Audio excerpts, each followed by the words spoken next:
guys, my name is Gautam Singh and welcome to my channel Believers Academy. So friends, आज अपन एक बहुत ही ज्यादा interesting और बहुत ही इंपॉर्टेंट टॉपिक पढ़ने वाले हैं, हाइट एंड डिस्टेंस. ओके, जो कि एप्लीकेशन ऑफ ट्रिग्नोमेट्री के अंदर आता है. मतलब इस टॉपिक से रिलेटेड सारे क्वेश्चन अपन ट्रिग्नोमेट्री की मदद से सॉल्व करते हैं. ओके, तो चलिए सबसे पहले अपन एक दो बहुत ही इंपॉर्टेंट एंगल्स के बारे में जानते हैं. Angle of elevation and angle of depression. Okay, तो देखिए एंगल ऑफ एलिवेशन क्या होता है. आप ऐसे ग्राउंड में खड़े हैं और एक ऊंची बिल्डिंग देखिए, तो ये जो आपका लाइन ऑफ साइट जो है वो जो हॉरिजॉन्टल लाइन के साथ जो एंगल बनाता है इसी को अपन एंगल ऑफ एलिवेशन बनाते हैं, एंगल ऑफ एलिवेशन बोलते हैं. तो ये हॉरिजॉन्टल ग्राउंड था, ये बिल्डिंग थी, है ना. आप जो है ऐसे देखे तो हॉरिजॉन्टल के साथ जो ये लाइन ऑफ साइट वाला जो एंगल है इसी को अपन बोलते हैं एंगल ऑफ एलिवेशन. क्लियर. अब एंगल ऑफ डिप्रेशन क्या होता है. आप छत के ऊपर खड़े हैं, नीचे एक बहुत ही सुंदर कार दिखी और आप उसको नीचे ऐसे देख रहे, तो हॉरिजॉन्टल के साथ जो आपका लाइन ऑफ साइट जो एंगल बनाता है नीचे की तरफ, इसी को एंगल को अपन क्या बोलते हैं, एंगल ऑफ डिप्रेशन. तो ऐसे एक छत था, मान लीजिए ऊंची जगह, यहां पे मान लीजिए ये कार है आप यहां से नीचे देख रहे हैं, तो हॉरिजॉन्टल के साथ जो नीचे ये वाला जो एंगल होता है इसी को अपन क्या बोलते हैं, एंगल ऑफ डिप्रेशन बोलते हैं. क्लियर है. तो देखिए पहला पॉइंट कि जितने भी एंगल है, एंगल ऑफ एलिवेशन हुआ या एंगल ऑफ डिप्रेशन हुआ, ये हमेशा हॉरिजॉन्टल के साथ बनता है. ओके, तो बच्चे कई बार क्या करते हैं कि एंगल ऑफ डिप्रेशन को ये वर्टिकल लाइन के साथ बना देते हैं. समझ में आ रहा है. तो जितने भी एंगल है वो किससे बनते हैं, हॉरिजॉन्टल से बनते हैं, एकदम याद रखना. ओके, फिर एंगल ऑफ एलिवेशन क्या होता है, हॉरिजॉन्टल से ऊपर की तरफ ये जो एंगल होता है, ये देखिए हॉरिजॉन्टल से ऊपर वाला एंगल, इसी को एंगल ऑफ एलिवेशन बोलते हैं. और एंगल ऑफ डिप्रेशन क्या होता है, हॉरिजॉन्टल से नीचे वाला जो एंगल होता है, नीचे वाला, इसी को अपन क्या बोलते हैं, एंगल ऑफ डिप्रेशन बोलते हैं. क्लियर. ओके, तो चलिए अब अपन देखते हैं कि हाइट एंड डिस्टेंस के क्वेश्चन को अपन कैसे बनाते हैं. तो कुछ बहुत ही इजी स्टेप है जो आपको हमेशा फॉलो करने चाहिए. तो स्टेप नंबर 1 है कि हमेशा आपको क्वेश्चन को ध्यान से पढ़ के एक डायग्राम बनाना होता है. समझ में आ रहा है. तो हाइट एंड डिस्टेंस के सारे सवाल ऐसे बनते हैं. सारे सवाल का पहला स्टेप यही होता है कि आपको क्वेश्चन को बहुत ही ध्यान से पढ़ना होता है, लाइन टू लाइन पढ़ना होता है और एक डायग्राम बनाना होता है. क्लियर है. स्टेप नंबर 2 है जो भी नोन डाटा है, मतलब जो भी गिवन डाटा है उसको डायग्राम में लिखिए, और जो भी अननोन डाटा है, जो भी डाटा आपको फाइंड करनी है उसको एक्स और वाई से रिप्रेजेंट कीजिए, है ना. तो डायग्राम में जो भी चीजें फाइंड करनी है और आपको जो चीजें नहीं पता है उसको एक्स और वाई के साथ वहां पे रिप्रेजेंट कीजिए. समझ में आ रहा है. स्टेप नंबर 3 है कि ट्रिग्नोमेट्रिक रेशियोज की मदद से आप इक्वेशन लिखिए. तो ट्रिग्नोमेट्रिक रेशियो क्या था, वो साइड्स के लेंथ और एंगल के बीच में रिलेशन था. समझ में आ रहा है. तो ट्रिग्नोमेट्रिक रेशियो के हेल्प से आप कुछ इक्वेशंस बनाइए. समझ में आ रहा है. तो जितने एंगल रहेंगे उतने ही ट्रायंगल बनेंगे और उतने ही सारे आप इक्वेशन लिख सकते हैं. ओके, और आखिरी स्टेप ये है कि उन इक्वेशन को सॉल्व करके आप अननोन क्वांटिटीज फाइंड कर सकते हैं. तो चलिए आज अपन 10 सवाल लेते हैं जो काफी बेसिक सवाल है और सारे सवाल एनसीईआरटी से. तो पहला सवाल ध्यान से पढ़िए और सवाल पढ़ते पढ़ते अपन डायग्राम भी बनाते चलेंगे. अ tower stand on the ground, मतलब एक ग्राउंड है जिसके ऊपर एक टावर ऐसे खड़ा है. ठीक है.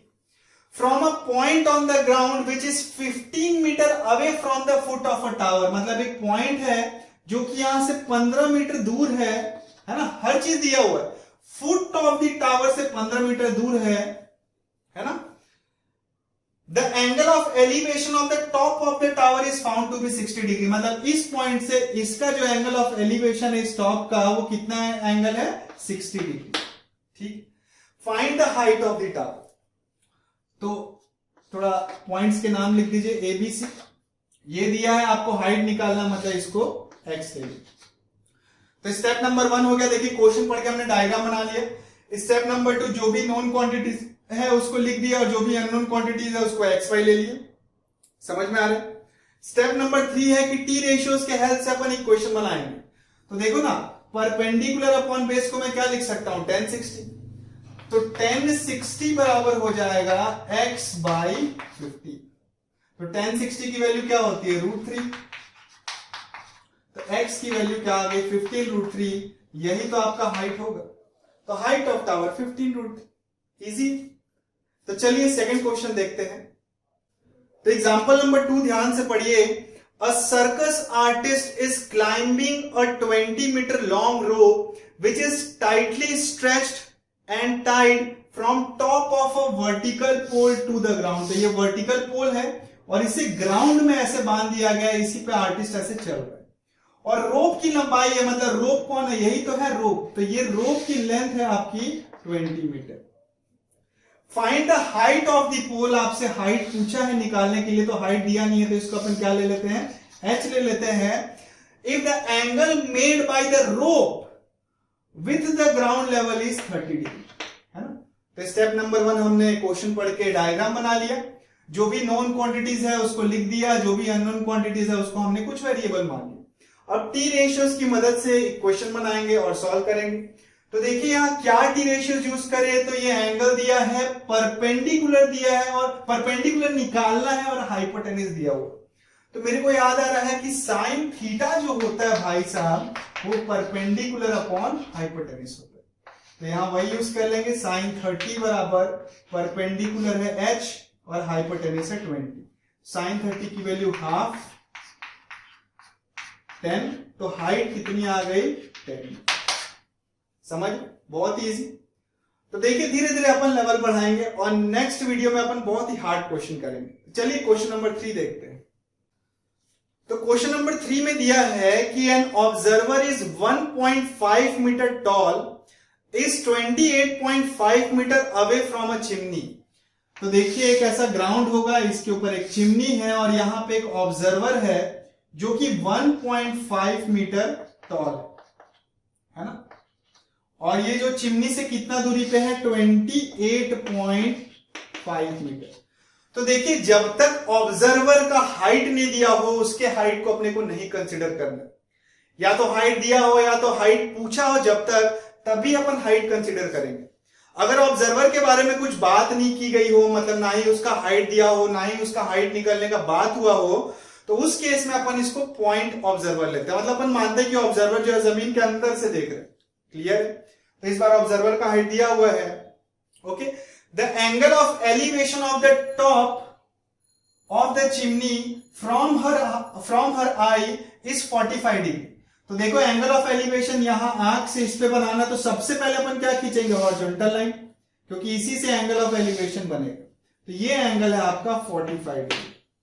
Okay, what is the height of chimney. तो चिमनी का हाइट पूछा है तो इसको मैं क्या मान लेता हूं, h मान लेता हूं। ओके, तो ये देखो 45 डिग्री वाला ये वाला ट्रायंगल बन रहा है, ट्रायंगल का नाम लिख दो AB, दिख रहा है। तो देखिए पहला स्टेप हमने कवर कर लिया है, क्वेश्चन पढ़ के अच्छे से डायग्राम बना लिया। अब दूसरा चीज देखते हैं कि इस ट्रायंगल में नोन चीज क्या है, अगर ये 28.5 है तो ये भी 28.5 मीटर हो जाएगा, और ये पूरा h है, ये 1.5 है, तो ये कितना हो जाएगा, h माइनस 1.5 हो जाएगा। ठीक है, तो h निकालने के लिए आप क्या टी रेशियो यूज कर सकते हो, tan थीटा।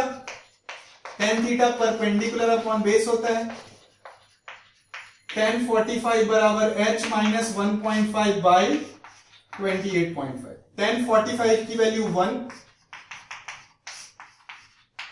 तो 28.5 is equal to h minus 1.5, h की वैल्यू आ गई 30 मीटर। समझ में, बहुत इजी। धीरे धीरे जैसे जैसे आप क्वेश्चन करते जाएंगे ये टॉपिक आपको बहुत ही इजी लगने लगेगा और बहुत ही इंटरेस्टिंग भी है। तो चलिए नेक्स्ट क्वेश्चन देखते हैं, क्वेश्चन नंबर 4। तो क्वेश्चन नंबर 4 जो है इजी सवाल है। क्वेश्चन बोल रहा है the angle of elevation of top of the tower from a point on the ground. तो एक ग्राउंड है, इसमें एक पॉइंट है और यहां पे एक टावर। क्वेश्चन पढ़ के अभी तक यही समझ में आ रहा है, which is 30 metre away from the foot of the tower, मतलब यहां से ये 30 मीटर दूर है, इस 30 डिग्री, मतलब यहां से एंगल ऑफ एलिवेशन कितना है 30 degree. Find the height of tower, तो हाइट आपको निकालना है। तो दिख रहा है इस ट्रायंगल में एंगल पता है, ये बेस पता है, ये अननोन है तो उसको हमने h ले लिया है। तो बहुत ही आसानी से tan 30 बराबर h अपॉन 30 लिख देते हैं। tan 30 की वैल्यू 1/√3, तो h की वैल्यू आ रही है 30/√3। इसको रैशनलाइज कर दीजिए, √3 इंटू √3, ये हो रहा है 30√3/3, तो h की वैल्यू आ रही है 10√3 मीटर। समझ, √3 की वैल्यू अगर आप डाल दिए 1.732, 10 इंटू 1.732, तो h की फाइनल वैल्यू आ जाएगी 17.32 मीटर। तो बहुत इजी था। चलिए नेक्स्ट क्वेश्चन की तरफ बढ़ते हैं, क्वेश्चन नंबर 5। तो एग्जांपल नंबर 5 में दिया है a 1.5 metre tall boy is standing at some distance from a 30 metre tall building। तो देखिए एक 30 मीटर टॉल बिल्डिंग है, यहां से दूर एक 1.5 मीटर लंबा एक लड़का यहां खड़ा है, दिख रहा है। आगे बोला है कि the angle of elevation from his eye, मतलब ये ऐसे इसको देख रहा है तो इससे एक एंगल ऑफ एलिवेशन बन रहा है, increases from 30 to 60 degree as he walks toward the building. तो ऐसा होता है कि जब आप दूर रहते हैं तो एंगल ऑफ एलिवेशन कम रहता है, जब आप पास आते हैं तो एंगल ऑफ एलिवेशन बढ़ जाता है। तो अभी जो एंगल ऑफ एलिवेशन इसका आंक बना रहा था, किससे बनाएगा, हॉरिजॉन्टल से, वो 30 डिग्री है। अब ये लड़का मान लीजिए यहां आ गया, अब एंगल ऑफ एलिवेशन कितना बन रहा है, 60 डिग्री बन रहा है। ठीक है भाई, find the distance he walked toward the building. मतलब आपको क्या निकालना है, ये डिस्टेंस है ना, ये जो लड़का ऐसे चल के यहां गया, अब एंगल जो बन रहा है, तो ये डिस्टेंस कितना हो। ठीक है, तो देखिए जो भी नोन है वो लिख दीजिए, जो भी अननोन है वो भी वेरिएबल के फॉर्म में लिख दीजिए। तो ये निकालना है अपने को, ये डिस्टेंस भी नहीं पता है ना, ये 1.5 तो ये भी 1.5, तो ये 30 तो ये कितना हो जाएगा 28.5। तो देखिए अब टी रेशियोज की मदद से अपन इक्वेशन बनाते हैं। दो एंगल है तो दो ट्रायंगल भी आपको दिख रहा होगा और दो इक्वेशन भी अपन बना सकते हैं। तो पहले इस वाले ट्रायंगल को देखिए, 60 डिग्री y एंड 28.5, तो मैं क्या लिख सकता हूं, देखिए tan 60 बराबर 28.5 है ना, tan 60 बराबर परपेंडिकुलर अपॉन बेस। तो tan 60 की वैल्यू होती है कितनी, √3 बाई y, तो y की देखिए वैल्यू आ गई 28.5/√। ठीक है, ये पहला इक्वेशन आ गया। दूसरा इक्वेशन देखिए, ये बड़ा वाला ट्रायंगल देखिए, ये बड़ा वाला ट्रायंगल लीजिए, है ना, नाम लिख देते हैं, मान लीजिए ये ए बी सी और ये डी। तो कौन सा ट्रायंगल ले रहे हैं, in triangle A B D ले रहे हैं। इस ट्रायंगल में परपेंडिकुलर अपॉन बेस क्या देगा, tan 30, तो tan 30 बराबर हो जाएगा perpendicular 28.5/x plus y। tan 30 की value 1/√3, 28.5/x plus y। Clear, तो √3 उधर मल्टीप्लाई कर दीजिए, तो x प्लस y की वैल्यू क्या आ गई, 28.5√3। ये आ गया आपका दूसरा इक्वेशन। आपको क्या निकालना है, आपको x निकालना है, तो इस इक्वेशन में y की वैल्यू डाल दीजिए तो आ जाएगा। तो चलिए डाल के देखते हैं कितनी वैल्यू आती है। तो इस इक्वेशन में y की अगर वैल्यू डाले तो x प्लस 28/√3 है ना, x प्लस y की वैल्यू ये बराबर 28.5/√3 इंटू 28.5 ये सब हटा देते हैं। अब इसको सॉल्व कीजिए, तो x बराबर आ गए 28.5√3 माइनस 28.5/√3। अब एलसीएम ले लेंगे तो √3 इधर मल्टीप्लाई कर देंगे, है ना, क्योंकि यहाँ 1 है तो √3 मल्टीप्लाई डिवाइड करेंगे तो x की वैल्यू आ जाएगी 28.5 इंटू 3 माइनस 28.5/√3, है ना, √3 3 होगी। तो यहां से x की वैल्यू आ जाएगी, देखिए 28.5 को कॉमन ले लीजिए, 3 - 1/√। इसको रैशनलाइज कर दीजिए, रूट थ्री, तो ये आ जाएगा 3, तो x की वैल्यू आ गई 28.5 इंटू 2 इंटू रूट 3 बाई 3 से कट रहेगा, ये आ जाएगा कितना 3 8 जा, है ना, सॉरी 3 9 जा 27, 9.5, तो 9.5 इंटू 2 आ जाएगा 19 रूट 3 मीटर, है ना। तो कैलकुलेशन तो अपने हिसाब से आप कर सकते हैं। तो मुद्दा यही है कि हमेशा आपको क्या करना है, डायग्राम बनाना है, जो भी नोन अननोन चीजें हैं जिस भी ट्रायंगल में वो लिखिए और इक्वेशन बनाइए। 2 एंगल तो 2 ट्रायंगल और उतने ही इक्वेशन आप फॉर्म कर सकते हैं। तो इस वाले ट्रायंगल से हमने पहला इक्वेशन बनाया जिससे y मिल जाएगा, और दूसरे वाले ट्रायंगल में दूसरा इक्वेशन बनाएंगे जिसमें y रख के x मिल जाएगा।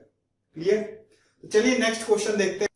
तो देखिए आज जितने भी सवाल अपन लगा रहे हैं उसका स्क्रीनशॉट लेके रख सकते हैं ताकि आप बाद में रिवाइज कर सके।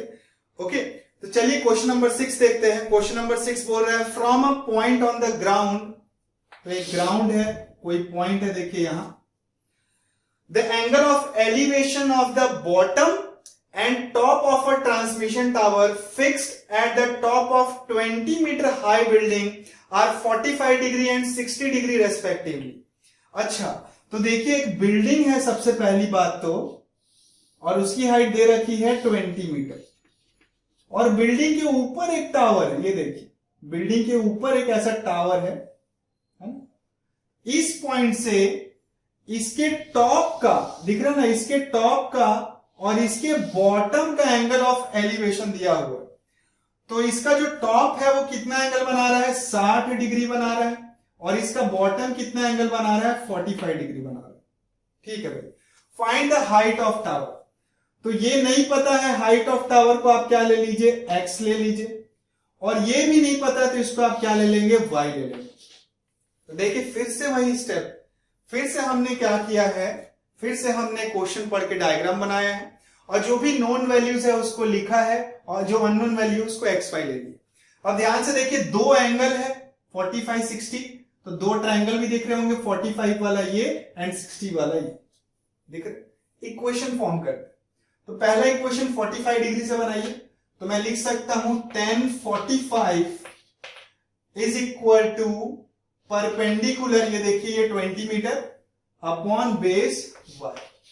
tan 45 की वैल्यू 1, तो यहां से y की वैल्यू मिल गई 20 मीटर। ओके, इसके बाद देखिए 60 डिग्री वाले से बनाइए, तो 60 डिग्री वाले के हिसाब से tan 60 बराबर परपेंडिकुलर क्या हो जाएगा, 20 प्लस एक्स, दिख रहा है ना, ये x है, ये 20 है, तो ये कितना हो जाएगा, x प्लस 20, तो ये हो जाएगा x plus 20 upon y।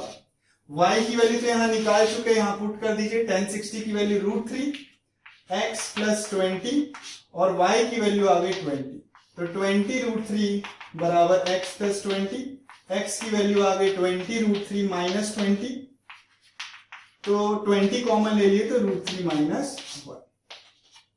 Okay, अगर इसको अपन और फर्दर कैलकुलेशन करें तो √3 की वैल्यू 1.732 डाल दीजिए, तो 20 इंटू 1.732 माइनस 1, 20 इंटू 0.732, तो यहां से x की वैल्यू आ जाएगा देखिए 4 6 40, तो 14.64 मीटर इसका सही आंसर। समझ में आ रहा है? तो इस ट्रांसमिशन टावर का हाइट क्लियर। तो चलिए अब क्वेश्चन नंबर 7 लगाते हैं। हाँ, एग्जाम्पल नंबर 7 ध्यान से पढ़िए। एग्जाम्पल नंबर 7 में दिया है फ्रॉम अ पॉइंट P ऑन द ग्राउंड, एक P पॉइंट है ग्राउंड पे, the angle of elevation of top of a 10 metre tall building is 30 degree. तो एक बिल्डिंग है ऐसी, इसके टॉप का एंगल ऑफ एलिवेशन इस पॉइंट से कितना है, 30 डिग्री। इसके बाद बोल रहा है a flag is hoisted at the top of the building. यहां पे ऐसे बिल्डिंग पे एक ऐसा झंडा जो है उस किया है, and the angle of elevation of the top of flagstaff from P is 45 degree. मतलब यहां से झंडे का जो टॉप है उसका एंगल ऑफ एलिवेशन है 45 डिग्री। ओके, सही। Find the length of the Flagstaff and the distance of building from point P। तो आपको ये डिस्टेंस निकालना है और ये झंडे की ऊंचाई निकालनी है, तो इसको y ले लेते हैं और ये दिया हुआ है बिल्डिंग 10 मीटर। तो स्टेप 1 2 क्लियर है, डायग्राम बनाए, जो भी नोन था उसको लिखे, अननोन को xy ले लिए। जल्दी से इक्वेशन बनाते हैं। पहला इक्वेशन बड़े वाले ट्रायंगल में बनाते हैं, तो बड़े वाले ट्रायंगल में ये साइड क्या हो जाएगा, देखिए 10 प्लस वाई हो जाएगा और बेस हो जाएगा x। तो पहला इक्वेशन आ रहा है 10 प्लस वाई, है ना, परपेंडिकुलर अपॉन बेस बराबर 1045 एंड 1045 की वैल्यू 1, तो 10 प्लस वाई बराबर क्या आ गया, x। ठीक है, पहला इक्वेशन। दूसरा इक्वेशन देखते हैं ये वाले एंगल से, तो देखो ये बाय ये बराबर 1030, तो 1030 इज इक्वल टू आ रहा है 10 अपॉन x। 1030 की वैल्यू 1 बाय रूट 3, तो x की वैल्यू आ गई 10 रूट 3, है ना। अगर रूट 3 की वैल्यू डाल दिए 1.732, तो x की वैल्यू आ जाएगी 17.32 मीटर, है ना। तो डिस्टेंस अपना निकल चुका है। इस x की वैल्यू को पहले क्वेश्चन में डाल देंगे, है ना, दिख रहा है, तो आपको जो है y की वैल्यू निकल जाएगी। तो देखिए 10 plus Y is equal to 17.32, तो y आ जाएगा 7.32 मीटर, दिख रहा है। तो डायग्राम बनाए, नोन अननोन वैल्यूज लिखे, टी रेशियोज की मदद से दो इक्वेशन बनाया। ये देखिए पहला इक्वेशन ये, दूसरा इक्वेशन ये, यहां से x निकल गया, यहां डाले तो y भी निकल गया। क्लियर है। क्वेश्चन नंबर 8 जल्दी से देखते हैं। तो देखिए ये शेडो प्रॉब्लम है, तो कुछ शेडो के बेसिक टर्म्स देखते हैं। तो शेडो बनता कैसे है, मान लीजिए टावर है और सनरेज ऐसे आ रही थी, है ना, तो लाइट जो है इस तरफ से पास नहीं हो पाती है और यहाँ पे एक शेडो बन जाता है। तो ये जो लेंथ है ये शेडो लेंथ है, और ये जो एंगल है ये एंगल ऑफ एलिवेशन ऑफ सन या ऑल्टीट्यूड ऑफ सन भी बोलते हैं। क्लियर। तो ये क्वेश्चन पढ़िए और इसका अपन सॉल्यूशन निकालते हैं। तो क्वेश्चन दिया है कि the shadow of a tower is standing on a level ground. तो एक लेवल ग्राउंड है और इसके ऊपर एक टावर खड़ा है, इसका शेडो बन रहा है, यहां पे सन है मान लीजिए, ठीक है। is found to be 40 meter longer when the sun altitude is 30 degree than when it is 60 degree। तो बहुत बढ़िया सवाल है कि जब 30 डिग्री एंगल था तो शेडो लेंथ लंबी रही होगी, और जब 60 डिग्री मतलब सन और ऊपर चले गया तो अब शेडो लेंथ इतना है, ठीक है ना। थोड़ा सा एक फिर से नया डायग्राम बनाते हैं, इस तरफ बना लीजिए। 60 डिग्री का केस ये है और 30 डिग्री का केस ये है। तो 30 डिग्री के केस में शेडो लेंथ जो है वो 40 मीटर लॉन्गर है, तो शेडो का लेंथ नहीं दिया है, डिफरेंस दिया है। बोला ना कि 30 डिग्री के केस में 40 मीटर लॉन्गर देन 60 डिग्री वाला केस। तो ये जो डिस्टेंस है भाई साहब ये 40 metre. Find the height of tower. तो इस बार ये आपको हाइट ऑफ टावर निकालना है, तो इसको मान लीजिए मैं x ले लेता हूं और इसको आप y ले लीजिए क्योंकि ये भी अननोन है। समझ में आ रहा है। तो एक बार फिर से देखिए, ये टावर था, इधर से सूरज की रोशनी आ रही थी और क्वेश्चन के हिसाब से बोल रहा है कि जब 30 डिग्री एलिवेशन था तो शेडो लेंथ 40 मीटर ज्यादा बड़ा था than when it is 60 degree. तो 60 डिग्री के केस में ये शेडो लेंथ, 30 डिग्री के केस में ये शेडो लेंथ, तो 40 मीटर लॉन्गर। क्लियर। अब अपन इक्वेशन बनाते हैं। तो पहला इक्वेशन 60 डिग्री वाले बनाइए। तो पहला इक्वेशन बनेगा x बाई वाई बराबर 1060। x बाई वाई बराबर 1060 की वैल्यू रूट 3, x बराबर y रूट, पहला इक्वेशन। दूसरा इक्वेशन आएगा ये देखिए, ये वाले एंगल से, हाँ? दिख रहा है बड़ा वाला जो ट्रायंगल है उस वाले एंगल से। तो मैं फिर से बोलता हूं, जितने एंगल होते हैं उतने ट्रायंगल होते हैं, उतना इक्वेशन बना सकते हैं आप। तो देखिए क्या हो जाएगा, x बाई वाई प्लस 40 बराबर 1030। तो x बाई वाई प्लस 40, 1030 की वैल्यू 1 बाई रूट 3 आ जाएगा, रूट 3x बराबर y प्लस 40। अब आपको चाहिए क्या, ये देखिए दूसरा इक्वेशन ही बन गया। अब आपको चाहिए क्या, आपको x निकालना है ना। तो आप क्या कर सकते हैं, सब्स्टिट्यूट कर सकते हैं, है ना। y की वैल्यू यहां सब्स्टिट्यूट कर दीजिए।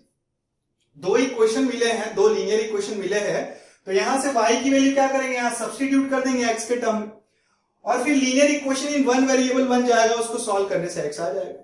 तो ध्यान से देखिए, इस वाले इक्वेशन से मैं y को क्या लिख सकता हूं, x बाई रूट, इसको यहां डाल दीजिए।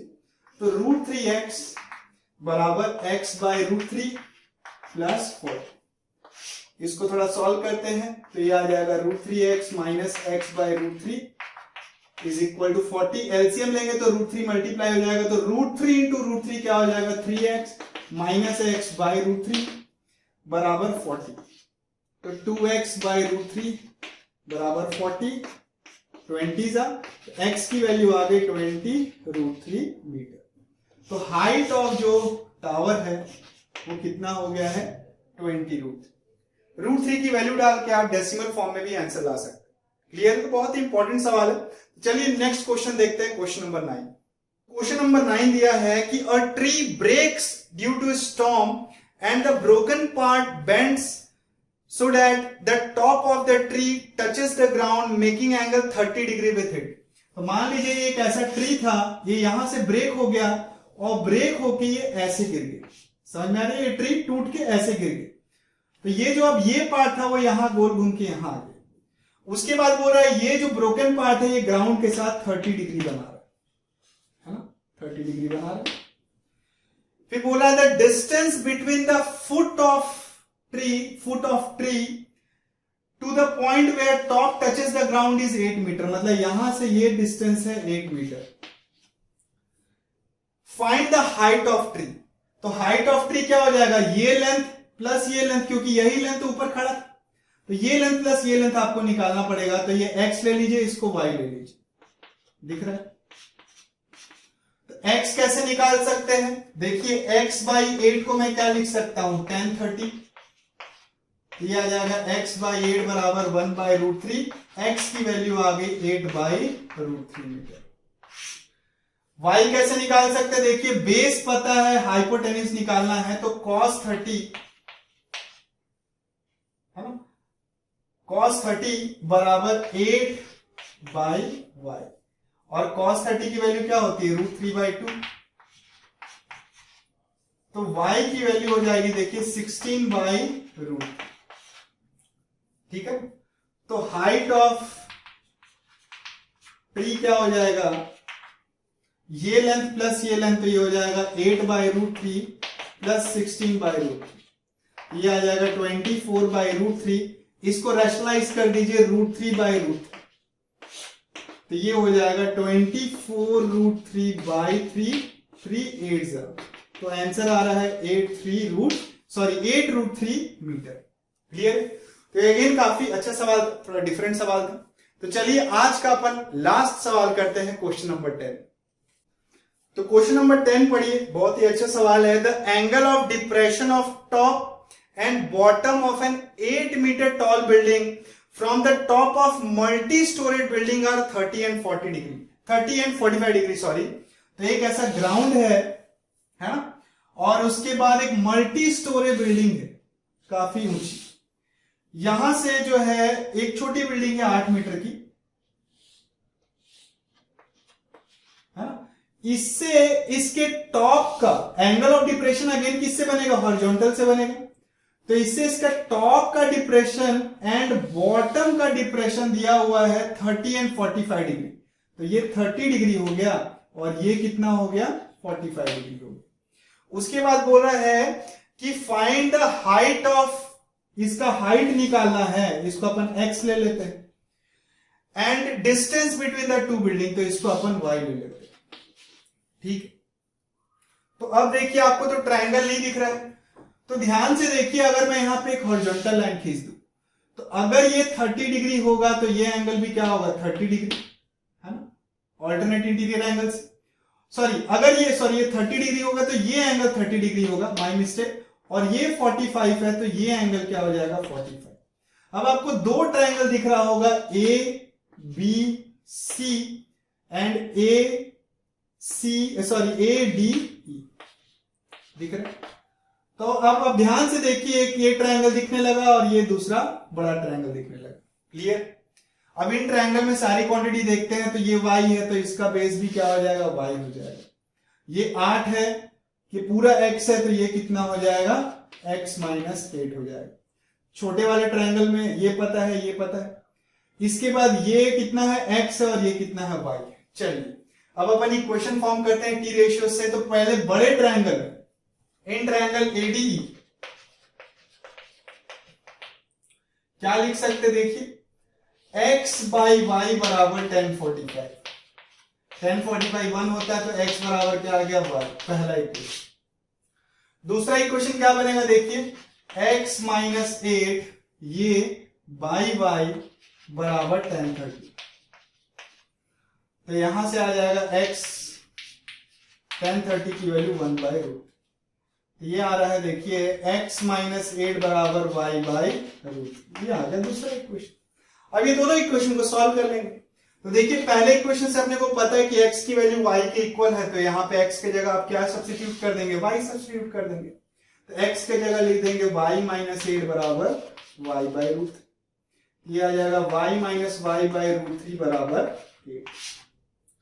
यहां पे आप एलसीएम ले लीजिए, ये आ जाएगा root 3y minus y by root 3 बराबर 8। तो देखिए y कॉमन लिए तो रूट 3 माइनस 1 बराबर 8 रूट 3। ठीक है, तो y की वैल्यू यहां से आ रही है 8 रूट 3 अपॉन रूट 3 माइनस 1। इसके बाद रैशनलाइज कर दीजिए, है ना, रैशनलाइज कर दीजिए रूट 3 माइनस 1 तो root 3 plus 1 into root 3 plus 1, है ना। इररेशनल नंबर है, इसको रैशनलाइज करने के लिए इसके कॉन्जुगेट पेयर से मल्टीप्लाई डिवाइड कर दिए, तो यहां से y की वैल्यू आ रही है देखिए रूट 3 अगर अंदर मल्टीप्लाई कर दिए तो root 3 into root 3 3 plus root 3 upon a minus B a plus B, तो a square minus B square. तो थोड़ा सा जगह का प्रॉब्लम हो रहा है, इधर कर लेते हैं कैलकुलेशन। अच्छा यहाँ पे थोड़ा जगह है, तो y की वैल्यू यहां से आ रही है 8 इंटू 3 प्लस रूट 3 अपॉन 3 का स्क्वायर 3 माइनस 1 2। तो देखिए y की वैल्यू आ रही है 4 इंटू 3 प्लस रूट 3, और यही क्या होगा x के भी बराबर होगा, तो 4 इंटू 3 प्लस रूट 3। तो इस टावर का हाइट, सॉरी इस मल्टी स्टोरेड बिल्डिंग का हाइट और ये डिस्टेंस दोनों किसके इक्वल आ रहे हैं, 3 प्लस रूट 3 में 4 इंटू 3 प्लस रूट 3 मीटर के इक्वल आ रहा है। तो देखिए इतने सारे सवाल बनाए, सब में अपन सेम स्टेप फॉलो कर रहे हो, थोड़ा कॉमन सेंस यूज कर रहे हैं ना। हर किसी में डायग्राम बना रहे हैं, नोन वैल्यूज को लिख रहे हैं, अननोन वैल्यूज को एक्स वाई ले रहे हैं। टी रेशियोज की मदद से अपन इक्वेशन बना रहे हैं, और उन इक्वेशन को सॉल्व करने से जो है अननोन क्वांटिटीज अपने को मिल जा रही है। ओके, तो चलिए नेक्स्ट वीडियो में अपन देखेंगे 10 और भी बहुत ही इंपॉर्टेंट और थोड़े कठिन सवाल। ओके, तो अगर ये वीडियो आपको पसंद आया हो तो वीडियो लाइक करें, हमारे वीडियो को शेयर करें और ऐसे ही हमारे वीडियोस देखते रहें। Thank you.